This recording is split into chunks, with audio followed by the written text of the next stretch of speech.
Thank you, Rabbi. Shabbat Shalom, Good Yontif. It's a synagogue tradition for the temple president to speak on the high holidays. And in this case, you get to hear from a brand new president. But let me say how good it is for us all to be together. I'd like to extend a special welcome to the over 200 families that have joined Shalom during the time Rabbi Noah has served as our senior rabbi. If this is your first high holidays at Shalom or your 60th, please know that the Shalom family welcomes everyone. I hope the sanctuary is, or soon will be for those of you who are new members, a familiar and comfortable place even as we embark on the days of awe, a time when we're compelled to confront the uncomfortable. Our shortcomings, our failures, our mistakes, our humanity. I've always found that personal growth comes from the ability to become comfortable in uncomfortable situations. And perhaps Judaism provides these days of awe for just that reason. Let me take you back to the summer of love, 1969. Rabbi Harry, pastor of blessed memory, is the senior rabbi of our congregation. How many of you remember Rabbi Pastor?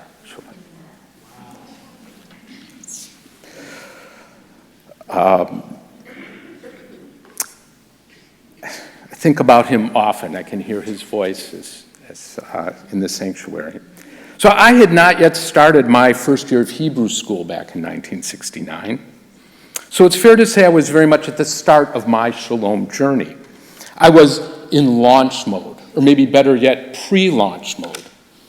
And speaking of launch mode, in July of that year, of course, the first astronauts landed on the moon in a place evocatively named the Sea of Tranquility, if you remember that. And as a kid, I loved big words. I still do, and I thought tranquility was such a wondrous word, and it was the key component of that most poetic of names, the Sea of Tranquility.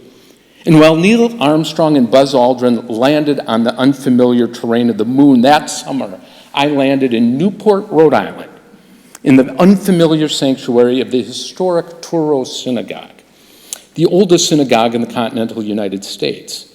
And if I'm being totally honest, I felt out of place in that Orthodox shul. The entire experience was as foreign, uncomfortable, and bewildering to me as the lunar surface.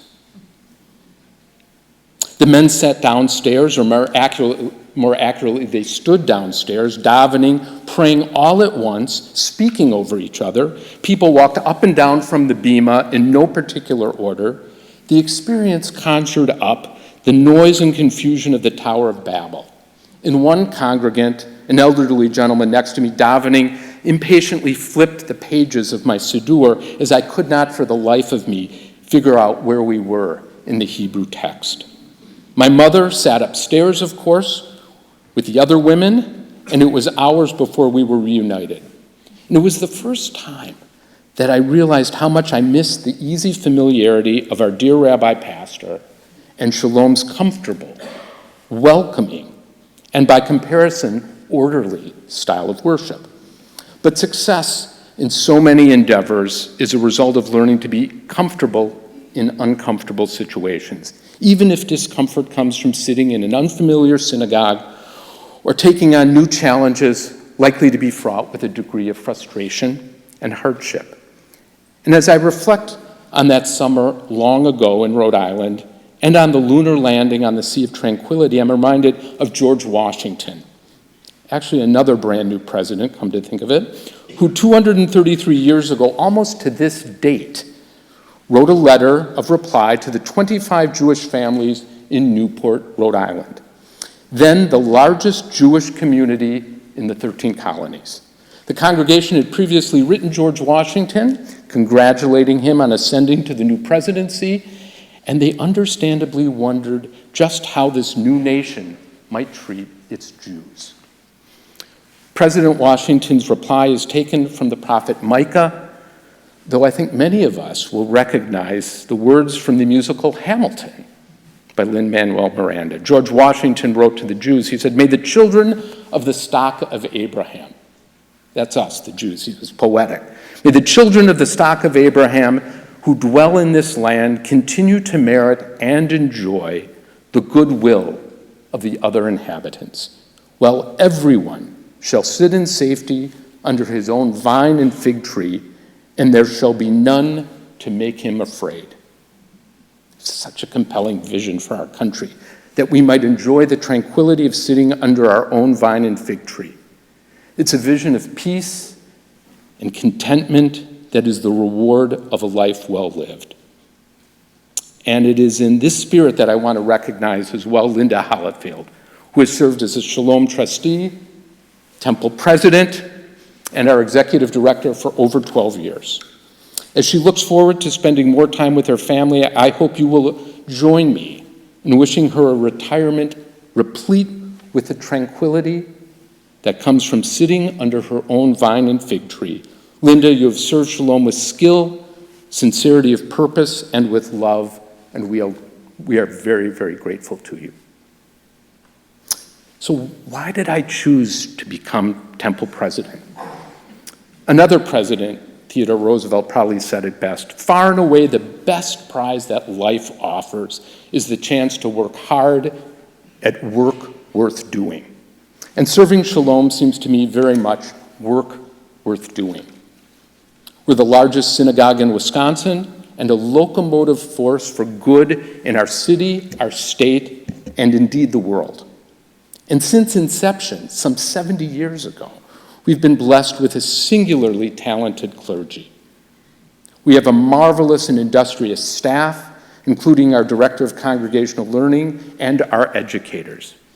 Our religious school enrollment is larger than any other synagogue in Wisconsin, and we are a synagogue of choice for many young families seeking to affiliate with a Jewish congregation.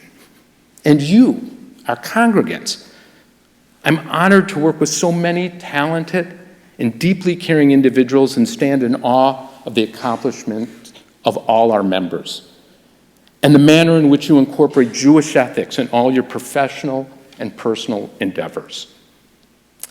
Indulge me for a moment. Might those of you who currently serve on the Board of Trustees please stand up and remain standing.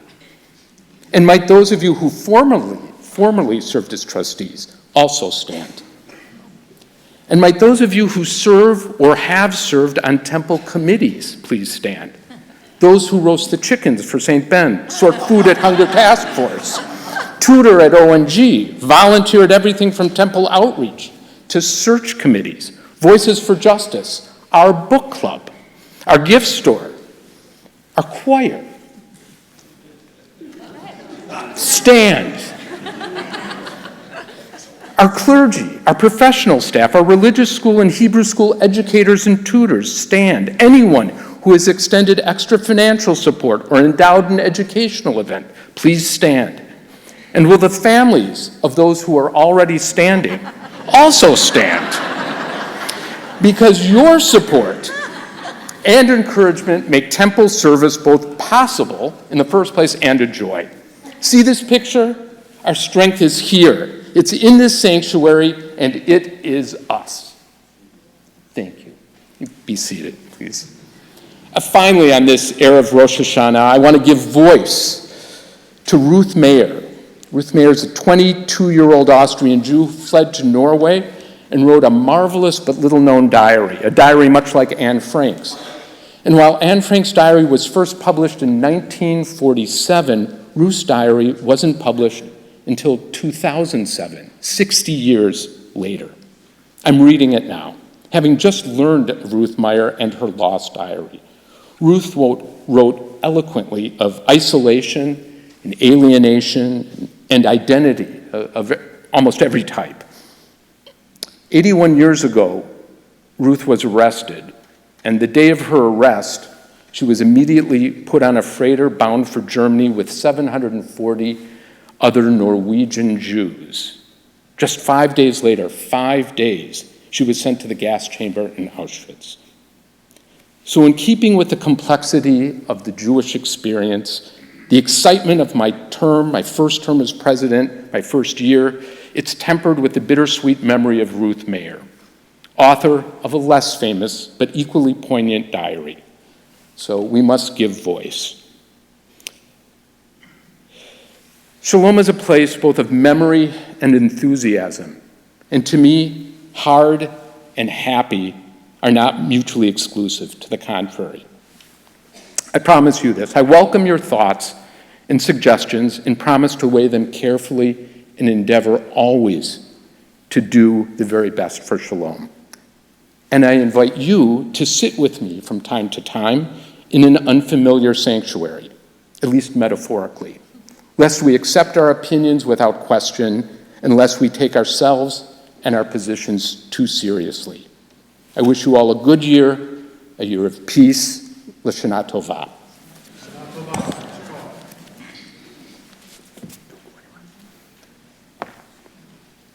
Steve, that was magnificent. And when we think about that moment where humanity landed on the moon, it happened because of people of vision.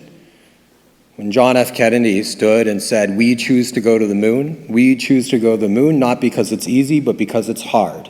It reflected the courage of conviction, as well as the talented leadership of someone who could see the potential future. And Steve, you are just like that. And what a joy it is to share the bima and leadership with you. Our cup truly is overflowing with blessing.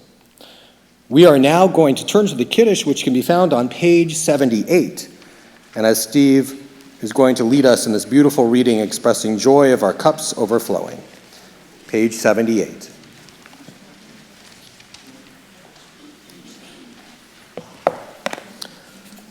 Lift this cup for the year that is gone, for mountaintop moments and the taste of joy, celebrations shared, milestones met, all we've mastered and achieved since last we met. For wedding rings, tears, and kisses under the chuppah, new babies, first words, and first steps. For the children who bless our homes and bring life to our community, for b'nai mitzvah and confirmands, young teachers of this holy congregation, ours to cherish and guide with love. For beloved wives and husbands and sisters and brothers, for loyal friends who grow more precious with each passing year. For this community, which nourishes us all.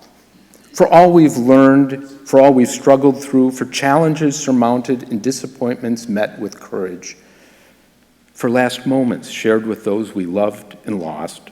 For parents and grandparents whose memories are with us forever, we lift this cup for the year that is gone, for the year that begins.